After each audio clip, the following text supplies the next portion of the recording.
लोकतंत्र की परिभाषा को समझने के लिए प्रसिद्ध राजनैतिक दार्शनिक राइनहोल्ड निबुर के इस कथन को कहा है, न्याय के लिए मनुष्य की क्षमता लोकतंत्र को संभव बनाती है और अन्याय के लिए मनुष्य की क्षमता लोकतंत्र को आवश्यक बनाती है।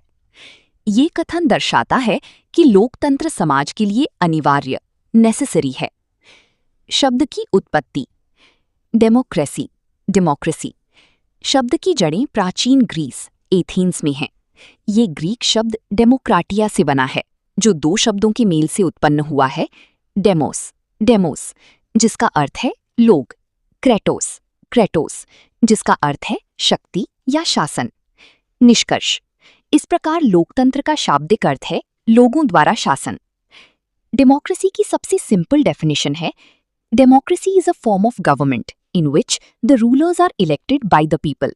इसका मतलब है, लोकतंत्र सरकार का वो रूप है जिसमें शासकों का चुनाव लोगों द्वारा किया जाता है।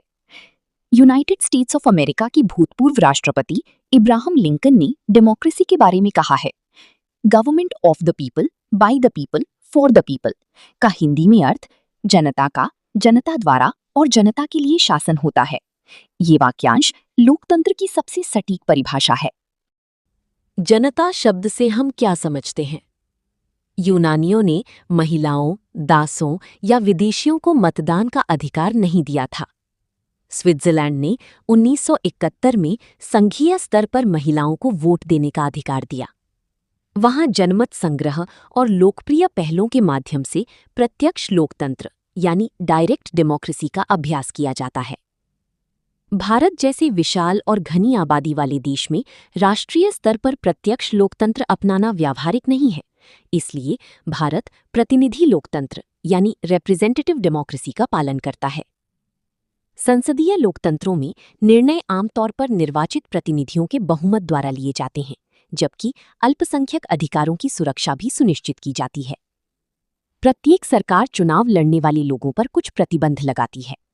परिपक्वता यानी उम्र से संबंधित कुछ प्रतिबंध भी आवश्यक हैं। इस प्रकार जनता शब्द में कुछ समूह शामिल नहीं होते, जैसे 18 वर्ष से कम उम्र के लोग या अपराधी। लोकतंत्र पूरी दुनिया में व्यापक रूप से प्रचलित है, हालांकि सभी देश लोकतांत्रिक व्यवस्था का पालन नहीं करते हैं।